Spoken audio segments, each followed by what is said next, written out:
intern for many years.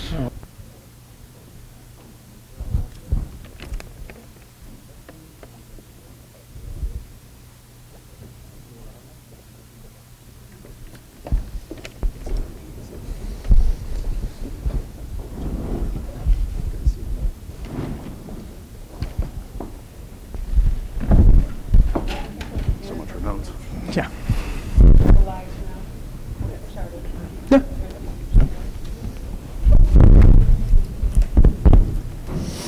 Good evening and welcome to the stunning campus of Stonehill College and our 4th Congressional District Forum hosted by the Martin Institute and sponsored by WCVB, WGBH, and wickedlocal.com.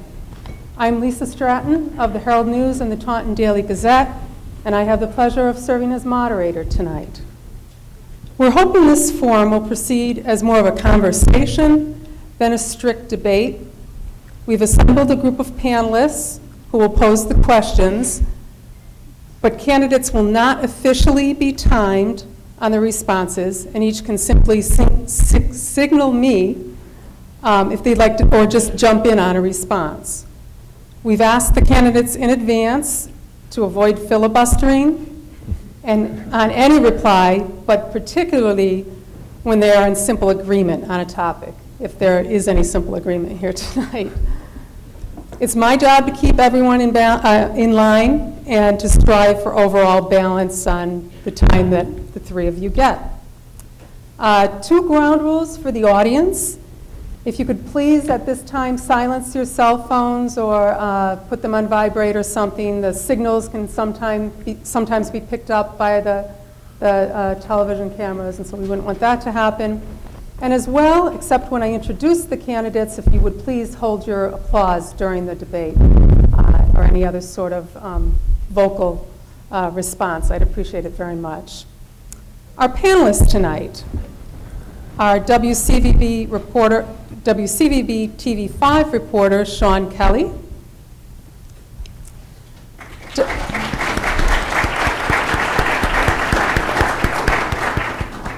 Herald News editorial page editor Aaron Frechette,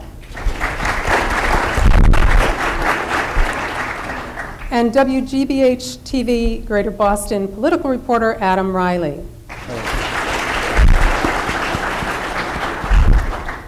And the candidates in the Democratic primary for the 4th Congressional District are Rachel Brown,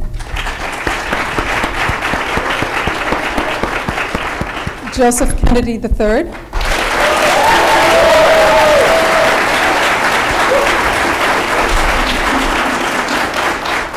and Herb Robinson.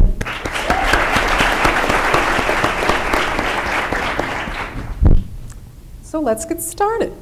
Sean, you want to give us the first question? Well, I'd like for all 3 of you to answer this, but Rachel, since you're to my left, I'll start with you. What industry or company in the 4th District do you think deserves more federal funding so that we can stimulate the economy and specifically to grow jobs or to increase the amount of jobs? Okay, thank you. I'll just cite something that happened about a week ago. I wouldn't give a particular business, but what I will say is that the space program right now is really what is going to drive us into the future. Like what we just saw with the NASA rover landing on Mars, this used to be a pinnacle of the economy in Massachusetts. The 128 corridor, MIT, the development of the navigation programs in the Apollo missions, that now is back on the table for the United States economy. We just had a real vision of optimism and future that will affect businesses and individuals and the entire economy of the entire country, including in the 4th District. We definitely do have a history of such industries here. Thank you, Lisa. Thank you very much for moderating to our panelists. Thank you very much for the opportunity to be here, Mr. Robinson.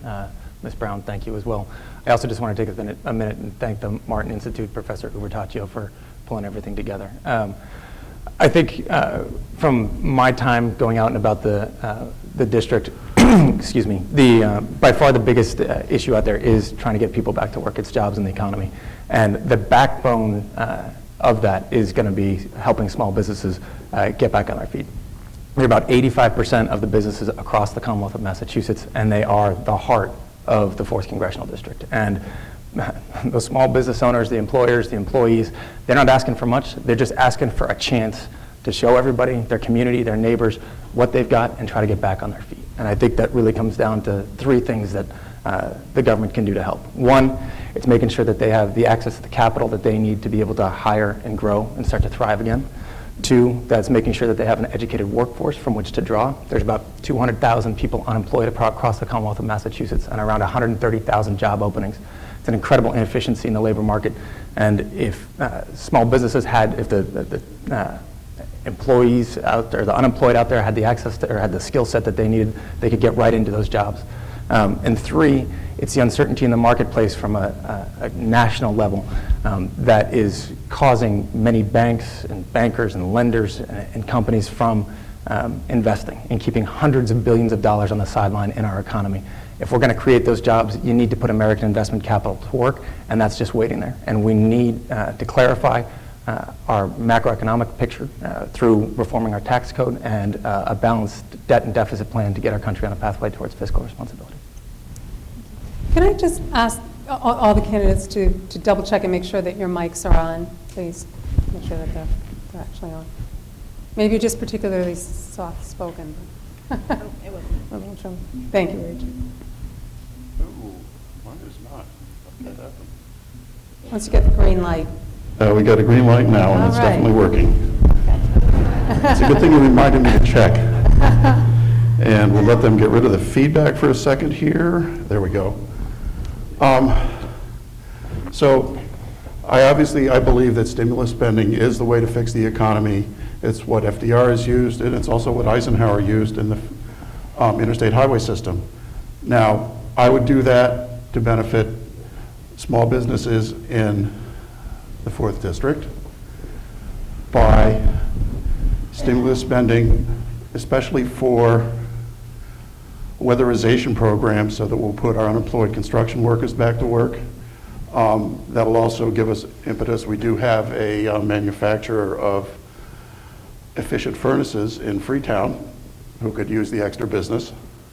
But the most important thing, the thing that small businesses need more than anything else to grow is customers, and that's what we get from stimulus spending.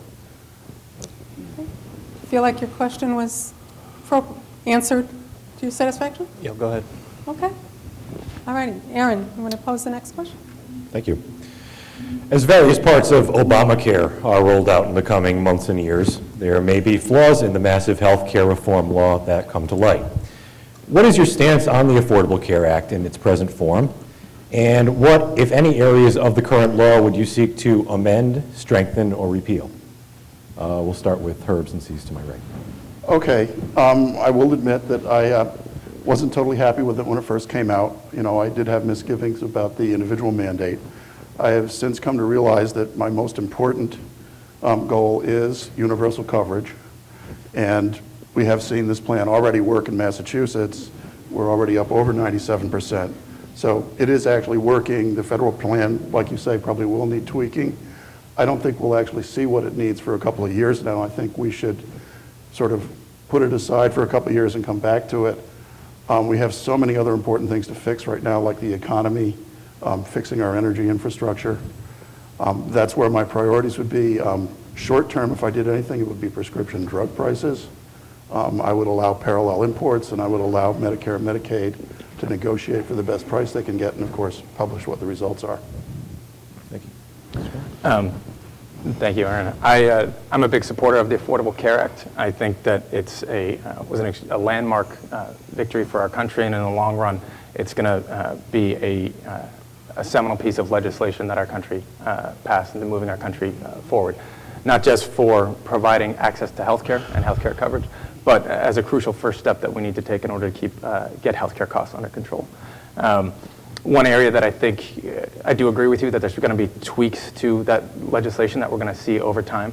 One area that I think we should amend as quickly as we can is the medical device tax, and I would support repealing that aspect of the bill, which obviously is a big part of many industry or many companies here in Massachusetts and across the 4th District as well.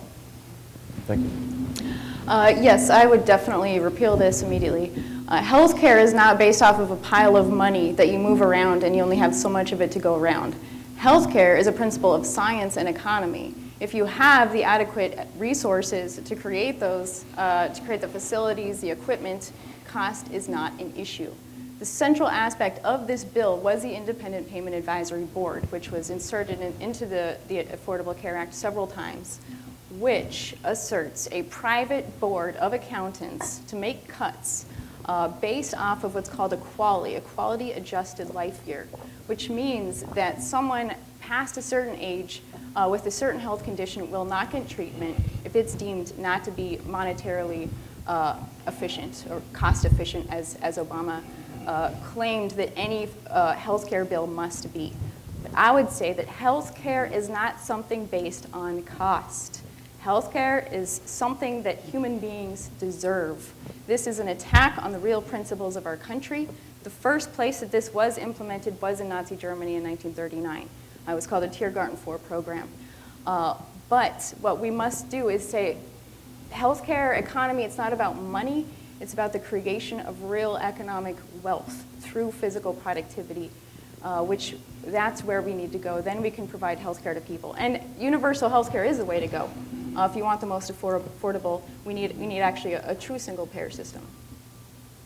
Thank you. Okay. Adam? Can I ask a follow-up? Absolutely. Which I think is in Yeah, keeping with the line of questioning. please. Just really briefly, do the three of you, I shouldn't say the three of you, do you think that the president made the right decision in focusing on health care first thing in his administration, or given the serious economic troubles that existed when he took office and the serious economic troubles that we still are grappling with today, in retrospect, might it have been better to focus on the economy first and leave health care for later? In hindsight, I would say I agree with you. It was the wrong thing to do then. But that is hindsight.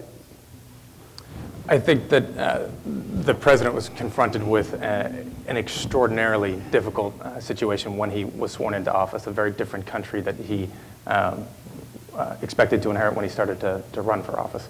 I think that we got healthcare done, and it might have been a bit of a longer process than anybody would have liked, but we got it done, and I think I'm a big supporter of it, and I'm proud that we did. No, I would agree that President Obama did have a mandate when he entered office. He said he was the Lincoln and the Franklin Roosevelt, and that was exactly not what he did. He changed the agenda, which was not what people were expecting him to do. And it was a demonstration of where the intention of the administration lay, which was a destruction of the principles of the United States. We have not taken care of those issues which were there in 2008. This crisis has been going on since 2007. And what could have been done, what I was fighting for at the time, along with the LaRouche political movement, was for Glass-Steagall to stop the collapse of the financial system and a real jobs program such as NWAPA, which I'll probably have a chance to touch on later. But I'd say that there was another path that could have been taken. What Franklin Roosevelt did in his first 100 days was an example of what could have been done. And on a very, very, pardon me, sorry everyone, on a totally different note, some of the candidates in this race on the Democratic side and the Republican side have lived in the district for a long time. Some of you have not. Do you believe that someone who is a newcomer to the district can represent it as effectively as someone who's been in it for decades? Well, I'm supposed to answer no to this one, right?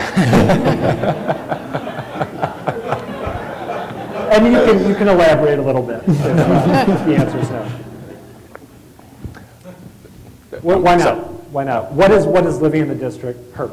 What does living in the district give to a politician that moving into it and learning about it doesn't?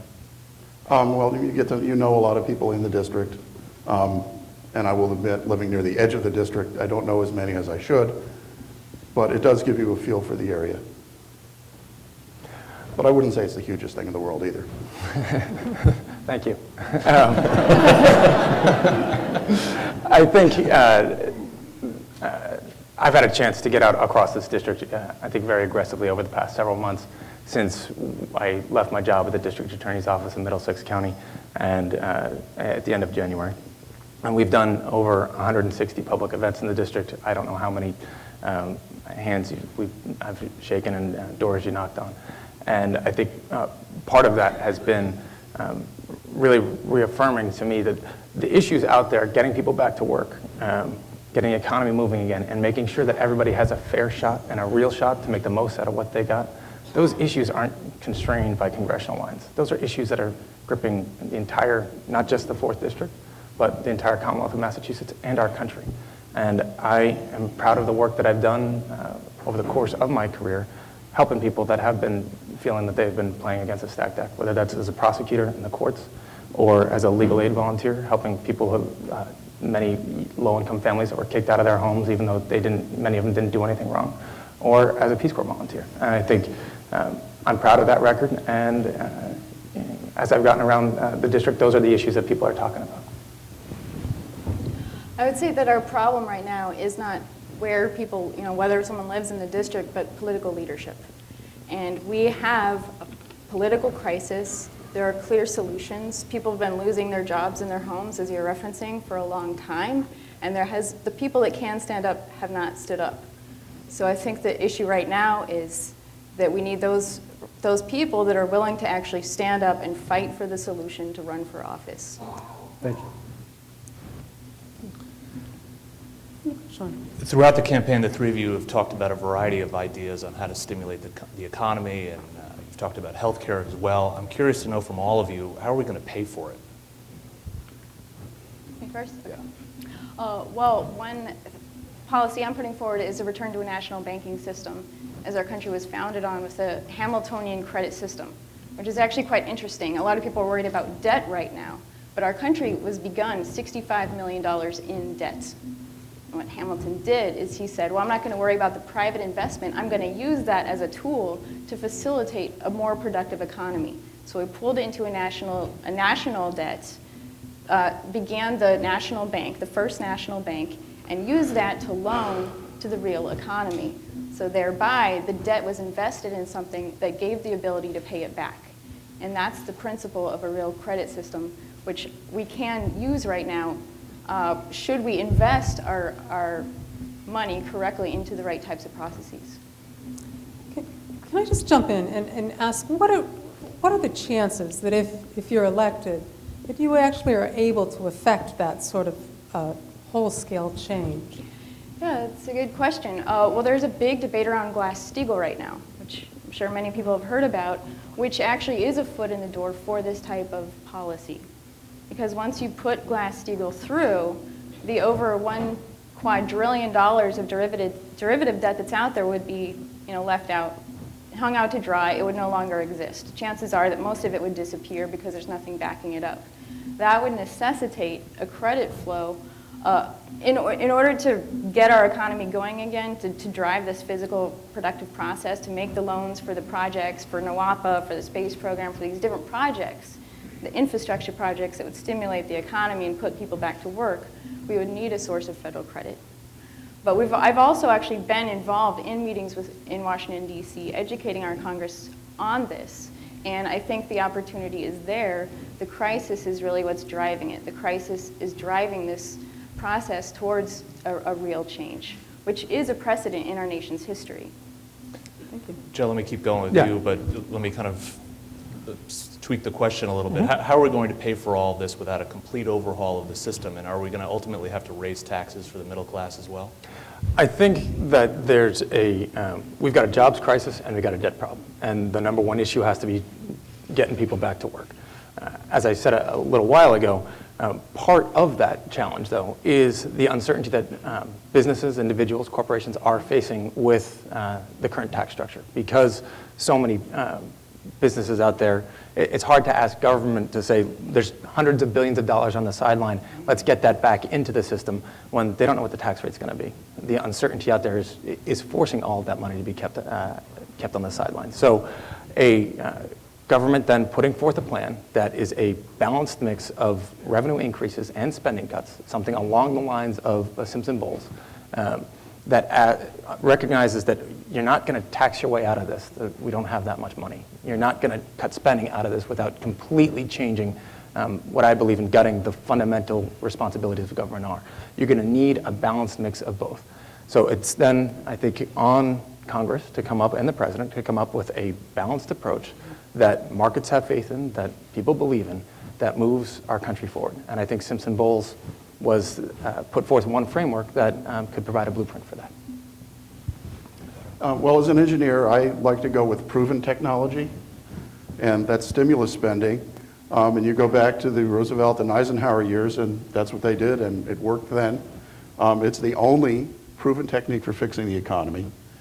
And there's one other thing that Roosevelt and Eisenhower did. They had a 60 to 70% tax rate for million-dollar incomes. Surprise, surprise, surprise. You know, Occupy Wall Street apparently didn't notice that, and I only just found out about it about 3 months ago.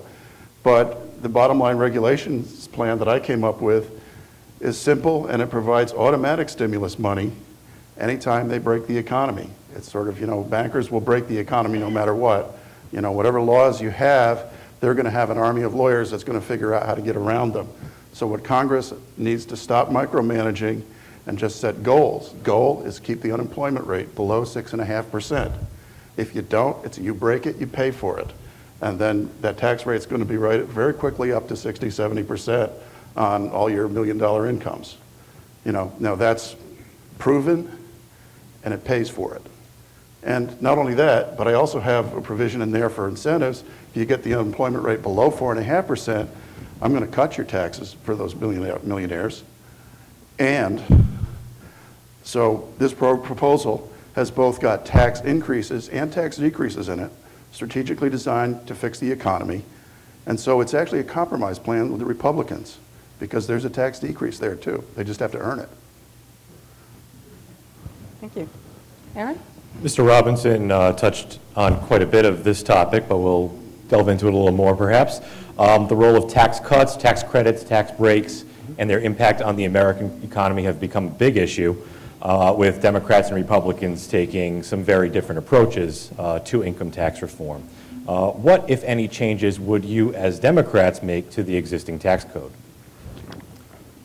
Mr. Kennedy. Thank you. You haven't gotten in yet. No, there you go. So I think it is one of the big issues of debate out there, and I think that's going to be part of a larger discussion that we need in order to get our debt and deficit under control, a long-term plan that incorporates both income taxes, corporate taxes, and as part of the larger portfolio.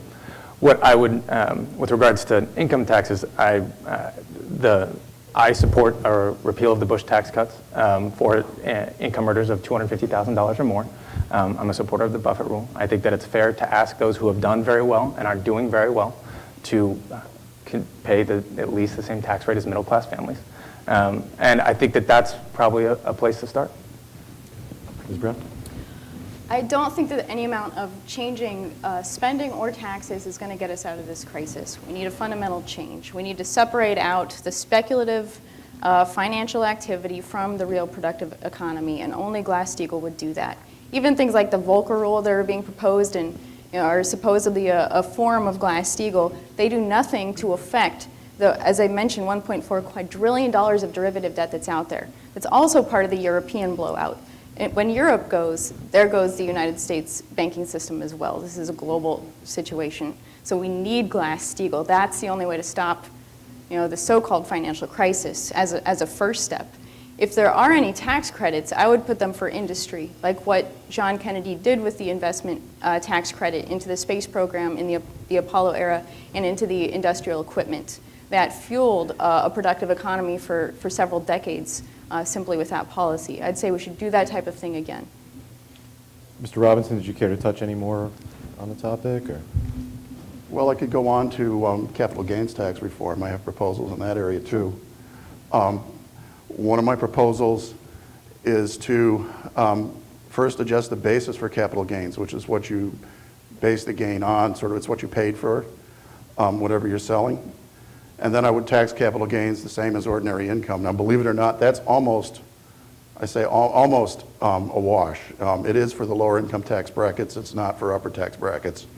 And then I would use capital gains tax to stimulate the economy by then cutting the capital gains way back to like 10 or 15% for any investment in an American company that's directly in the IPO and buying the stock from the company, not buying it on Wall Street, or any investment for American factories. And in addition to boost renewable energy, which is going to be an important part in fixing our economy in the future, I would actually have no capital gains tax at all. Adam? A super PAC supporting President Obama recently ran an ad that came very, very close to accusing Mitt Romney of murder. You may have seen the ad, but if you haven't, it featured, or for anyone in the audience who didn't, it featured a man who was laid off from a company that had been purchased by Bain Capital. A few years afterward, although the ad didn't make clear how long, his wife died of cancer, possibly because she couldn't get health insurance. I'm wondering if you have seen the ad, and if so, if you think it went too far or that it was within the bounds of appropriate political discourse.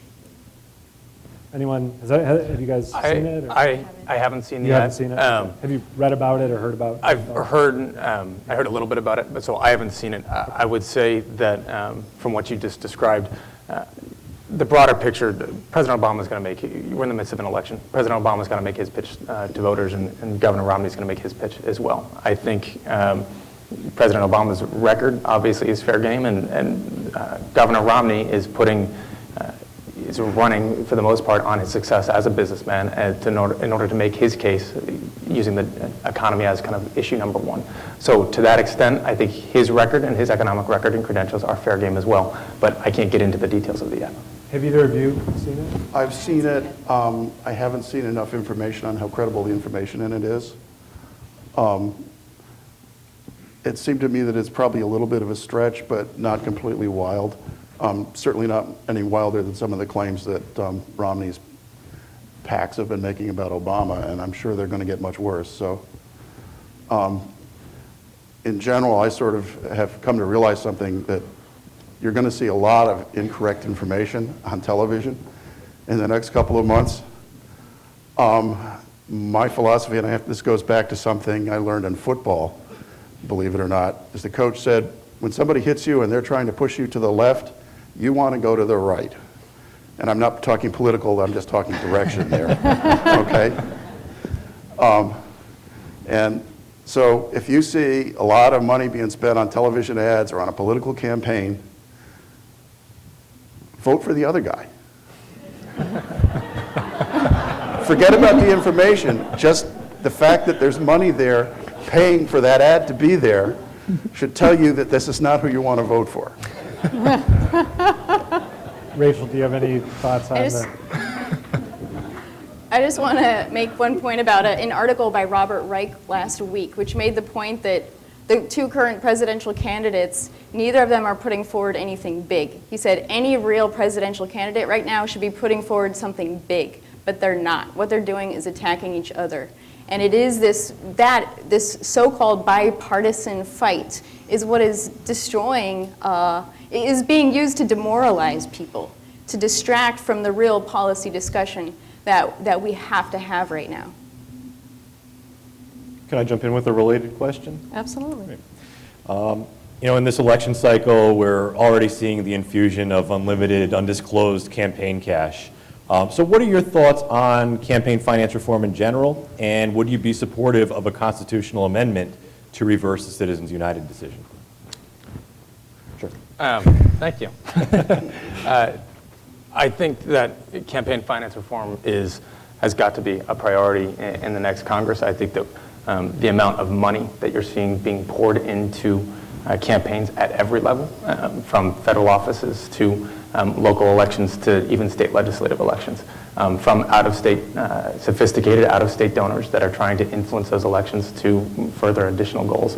It has to stop. And I certainly would support a constitutional amendment. I'm not sure how likely it is to actually happen in the short term. And I think absent that, what we have to look at is transparency and something like the Disclose Act to make sure that the public knows who is contributing to these super PACs, how much they're contributing, and who's really behind those messages. But I think that Citizens United is having a dramatic impact on our government at every level, and I would support something to try to mitigate that. Let me just add, obviously the details, amending the Constitution is a very serious thing. So I'd obviously want to look very carefully at that language, but I'm a big supporter of the basic goal of campaign finance reform. I know that Herb and Rachel are going to jump in, but I want to follow up your follow-up. Did you say that you think out-of-state donors are problematic? Because what I've heard anecdotally is that you've been the beneficiary of some out-of-state contributions. So I just want to make sure I know where you stand on that. I think that there's a lot of money being poured into elections at every level around the country. And I think that what we need to see that money, the amount of money that's being poured in, I do believe is distorting the process. And so I think that having some sort of limitation on how much money, particularly big corporations, can spend would be beneficial to our political system. And absent something like that, because I don't think that would happen in the near term, having full disclosure out there about who is pouring money in, how much, and what the purposes of those organizations are would be a good stopgap. Thanks for your patience. Yeah. Well, I'd like to point out regarding Citizens United, and this actually came from one of our Republican friends, is that during the Civil Rights Movement, privacy laws related to people which were applied to the NAACP, a corporation, enabled them to organize safely in the South by keeping their membership list secret. So there is a downside to doing this wrong. There also may be another solution. 20 years ago, we used to have this thing called the equal time rule, which if somebody bought a lot of airtime on TV, the opposing view had to be given equal time. And we lost that about 15 years ago, and that, in fact, should counter Citizens United quite nicely. Rachel? Rachel? I do think that it is a bigger problem. Sure, a lot of money coming in from corrupt places usually isn't good for politics, but I do think that there's a bigger question, which is the question of where is our country going? Where is our morality? And I do think that there is something very interesting that happened last weekend with this landing on Mars. I think that does change a certain atmosphere of optimism. It changes the cultural expectation of what is possible right now. And we need the type of morality which is associated with giving something to the future. And if we don't have politicians that are going to do that, which I would say even those in office recently have not taken advantage of that. So if the people in office are not taking advantage of their opportunity to make the correct policy, I don't think it's just simply a matter of who's going to fund you to get in. I think it's a little bit bigger, and it requires more of a political fight. Do you have a stance on Citizens United or on campaign finance reform, though? Not specifically. No, not specifically. Okay. Sean? Joe, you mentioned Simpson Bowles earlier, and you sounded like you were about to say that you supported it, and in fact, you may have said that. Do you think that the president should have backed it? I think that there's, so I think the overall framework of Simpson Bowles, I think is probably the right blueprint forward. There are parts of Simpson Bowles that I certainly did not agree with. Which part? Well, so I think what's interesting about Simpson Bowles, though, is that nobody agreed with every part of it, right? And when you have a plan that everybody disagrees with, it probably means one of two things. One, you got it really wrong, or you got pretty much the right combination because you're asking everybody to give something that they don't want. And I believe that in these tough fiscal times, the way that we're going to get out of this is by asking everybody to have to contribute forward. There were some aspects to Simpson Bowles that I personally would have liked to have seen changed. One is the spending cuts to revenue increases ratio was about 3 to 1. So for every dollar of revenue increase, there are about $3 in spending cuts. I would like to see that more equal out.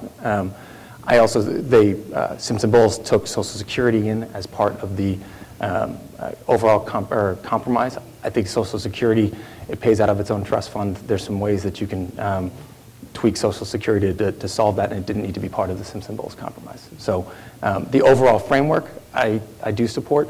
The individual detail.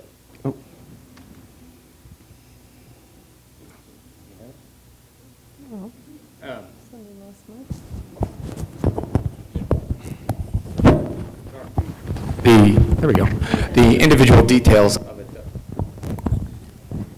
Might be perhaps a loose wire. Check the connection. Sorry.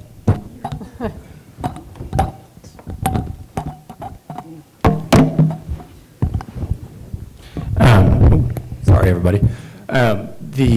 So the overall framework of Simpson Bowls, I think, is the right way forward. There's definitely parts to it, though, that I would have tweaked. Are there parts of it that you would support? I'll pass on that one. I'm not familiar enough with the details.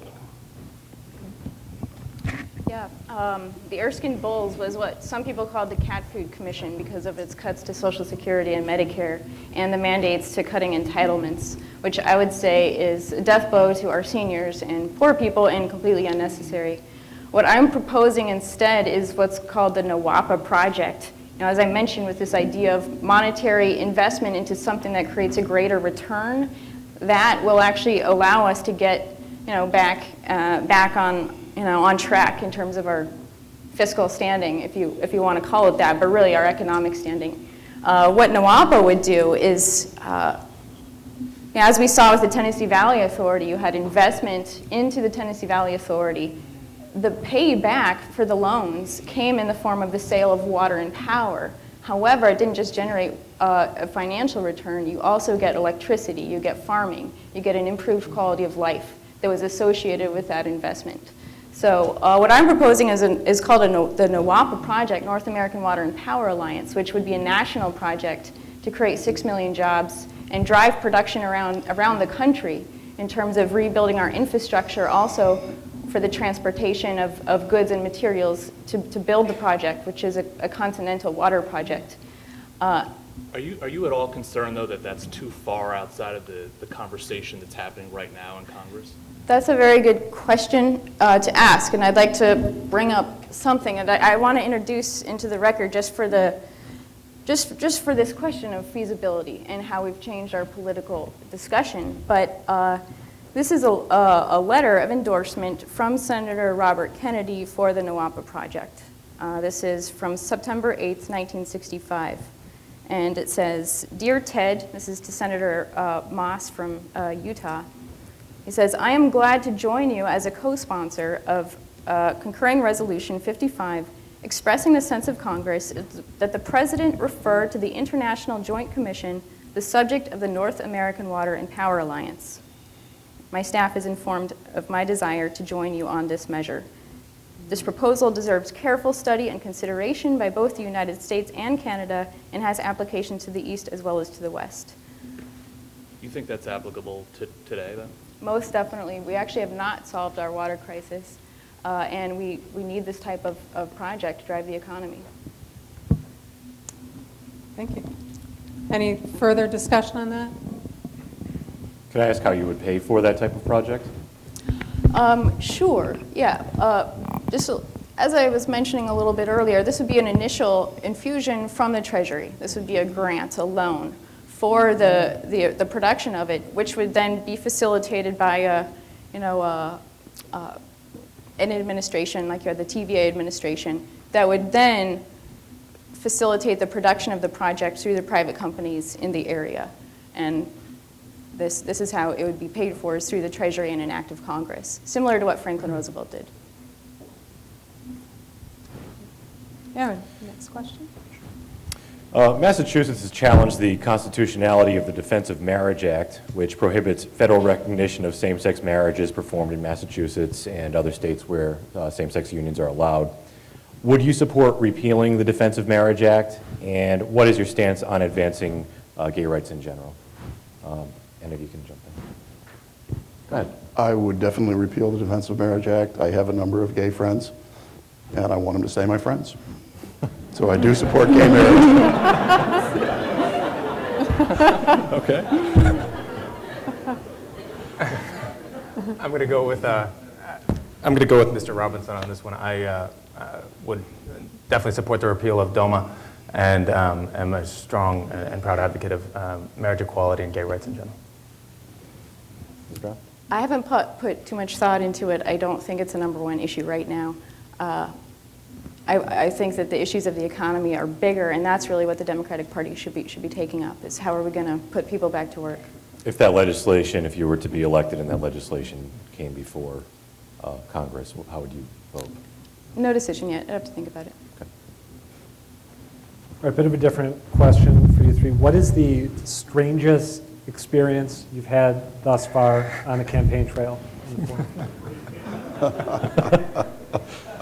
Joe must have had a really good one, because he's laughing. A couple that I can't talk about. Give me a minute, I'll think of another one. Well, you know, I've been a rock musician and a blues musician for a long time before this, and to be truthful, nothing that I've encountered on the campaign trail comes close to some of the things that have happened late nights in bars, which I also don't want to repeat, and was not the instigator of. I can't think of anything right now either. If I do, I'll bring it up. Well, we're down to Joe in that case. Yeah, right. That build up. I think that the best part about campaigning, right, is the fact that it gives you the opportunity to stop somebody on the street and knock on their, or ask them what's going on in their lives. To knock And on the their door. weirdest person you've talked to is? Weirdest. Just getting me right back on topic. I'd say that there's been some conversations that have taken odd turns of direction that you wouldn't necessarily anticipate from just asking people what's on their minds. I would also say that it is an interesting, it's interesting to knock on doors sometimes earlier in the morning on weekends before 10 o'clock. People come in all sorts of stages of garb, why don't I put it that way? So that's kind of a hazard to the job, but we'll leave it there. Have the three of you noticed, just to follow up on that a little bit, have you noticed a big difference in as you knock on doors and whatnot in campaign, in the different areas of the 4th? Have you noticed a big difference in the folks you're talking to and what their concerns are? Or? Newton is not the same as Dighton. Definitely. Astute grasp of the obvious there. You know, and it's funny because I live in Newton, but Dighton is actually a lot more like where I grew up. I meet a lot of people there who are much more like the people I grew up with. But I also met somebody who had a really excellent idea that I will use to improve my bottom line regulation proposal at some point in time, and that was to set up a trust fund to spend the stimulus money rather than let Congress do it, which I actually thought was a really good idea. So you can get some really good ideas talking to people, and you learn what they're thinking. And I actually have gotten quite a bit of encouragement. If I hadn't been out talking to people, I'd have probably dropped out of this race by now, but a lot of people have encouraged me to keep going, so. Thank you. I think it's you go out, you knock on doors, people, probably the most amazing part about this opportunity is the privilege of running for office is that if you do ask people, they will tell you. And there's maybe a little bit of a difference in some parts, but the overall message, it's jobs in the economy. And it's really this uncertainty. People are, in all parts of this district, the north to south, east, west, from Newton and Brookline to Fall River and Taunton and Easton and Hopkinton and Norton. People are concerned. That margin that they had built up, that nest egg that they had built up over the course of their lives is, for many families, gone. And in my experience, from the doors that I've knocked on, people aren't asking for a handout. They're not saying, hey, give me this, give me more. They're just asking for a chance to do what they can with what they've got. They want an opportunity to go back to work. They want an opportunity to build up their communities. They want an opportunity to prove to their neighbors, their friends, their communities, the state, the country, that we're still ready and we still want to work and we still want to move this country forward.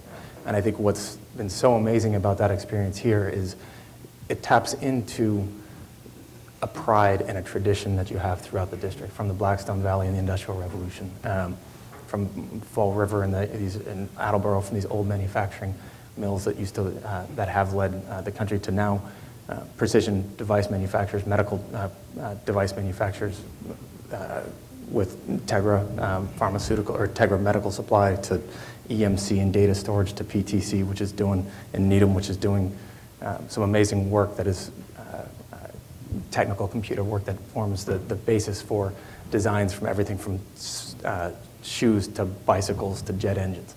That foundation is still there, and people are just asking for that opportunity and that chance to let them do what they can with what they got.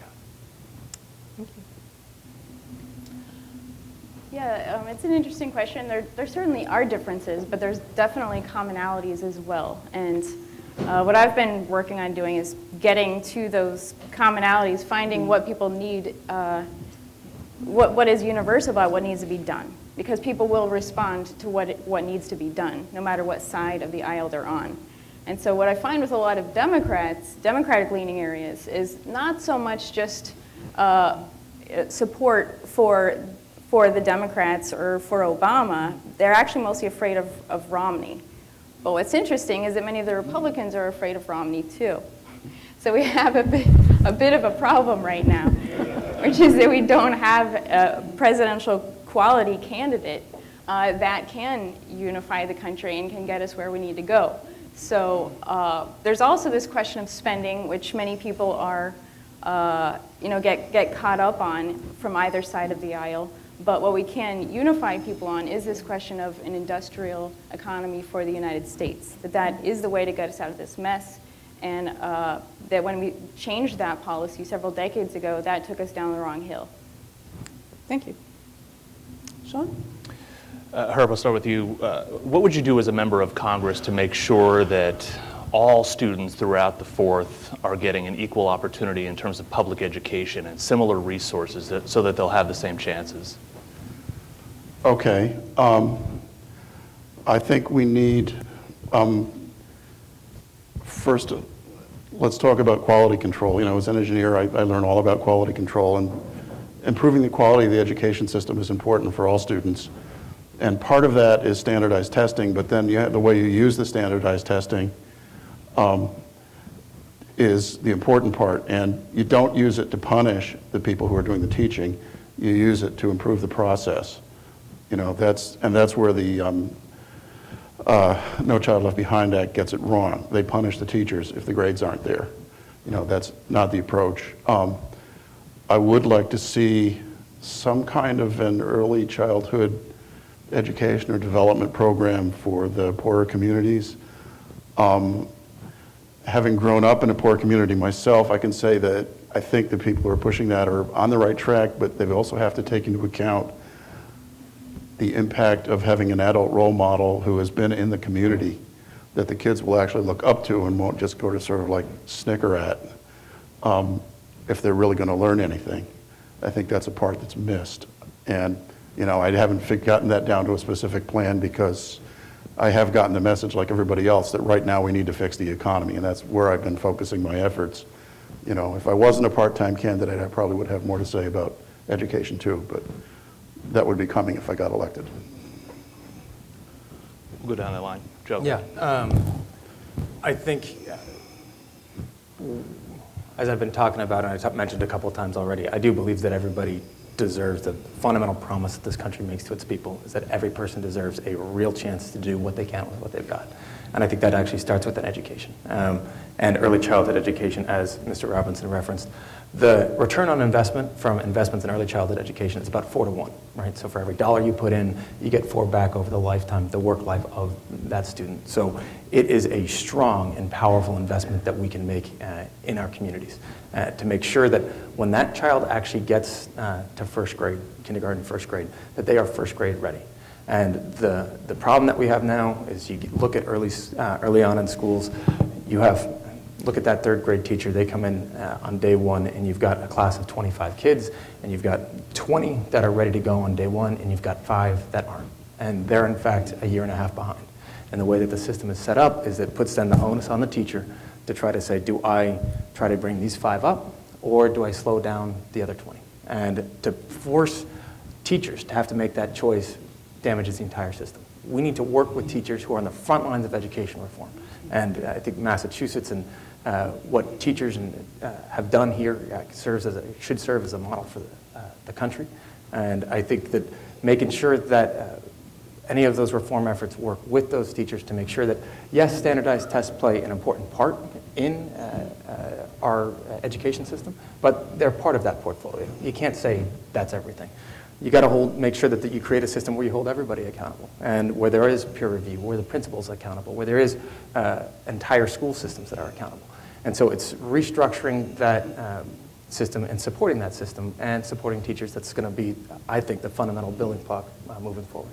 Do you see those points, though, playing out throughout the district, or is it time that some of the lower income communities get a little bit more?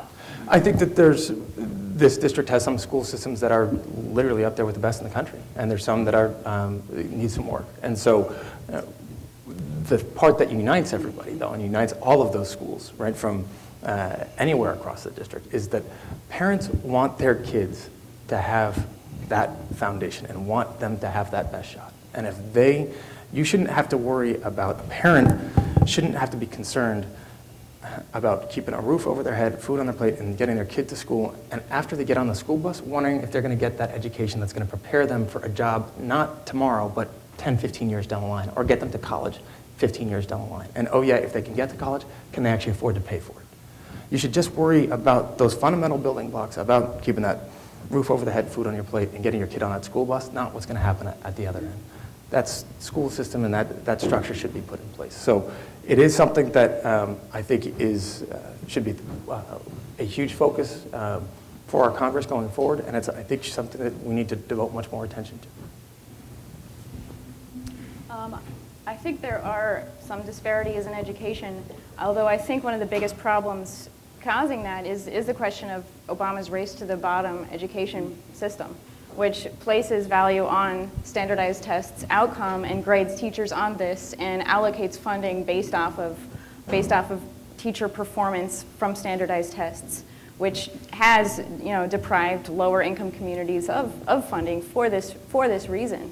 But what a real education system should not be based off of standardized tests. Thank you. Aaron. Thanks. Few, if any, would say that the current Congress has exactly been able to function very effectively. But members of Congress need to work with members of their own party and colleagues across the aisle to get things done. What specific instances can you offer where you've been able to build a coalition to achieve a goal? And how would you help to break the gridlock that's essentially brought a lot of policymaking to a standstill down in Washington? Mr. Kennedy, go ahead. I think what's been very interesting for me and knocking on those doors as we've gone across the district and as you meet people, the biggest issue out there is jobs and the economy. Right up there with that is the partisanship in Washington. And people... Not having too much luck with that. No, I'm struggling over here. People just want a system that is going to work. They want their Washington to work. And so I think, and that's not too much to ask, I think one example that I would point to is actually your time as a prosecutor. You take an oath and you swear to uphold the Constitution and to try to fight for the principles to protect our communities and find a just resolution to a case. Literally across the aisle from you in that courtroom is a defense attorney who takes a similar oath, but for slightly different principles. But together, your overall goal is shared, and that is finding a just resolution to a case. And the number of times that we are able to sit down at a table and work those cases out, I think that serves as a great model for what life could be like in Congress. Well, I should point out that both of my economic proposals indeed do include compromises that I'm offering up, because they're both tax increases and decreases, and they're strategic. But beyond that, when people are in conflict, it's usually because they're either both right or they're both wrong, or the third thing is they have different goals.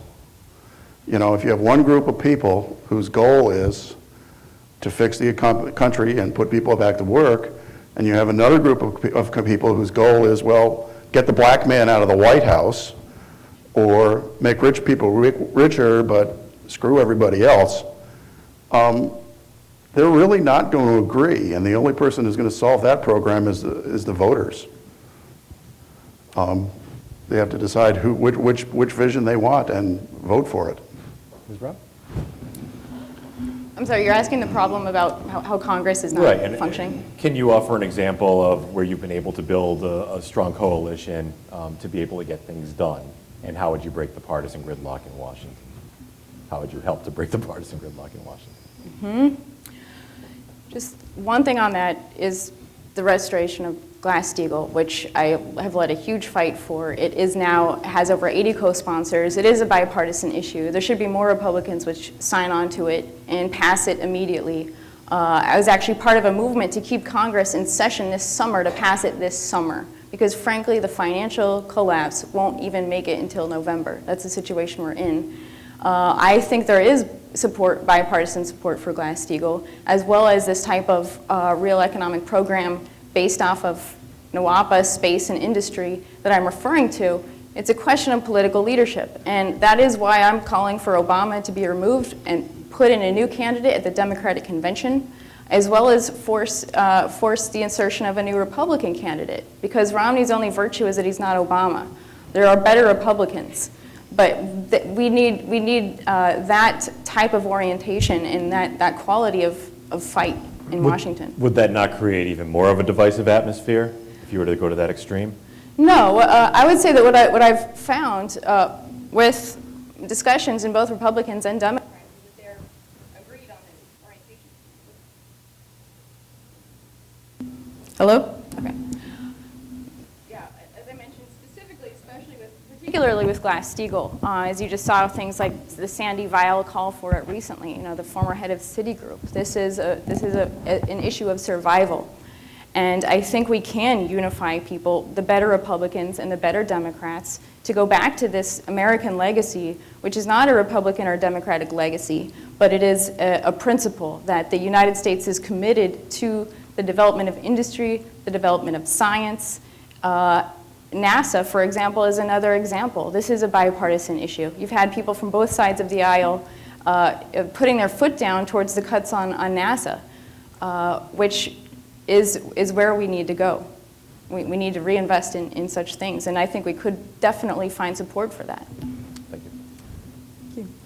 And that went a little longer than I anticipated, so I think that actually is going to draw the questioning to a conclusion.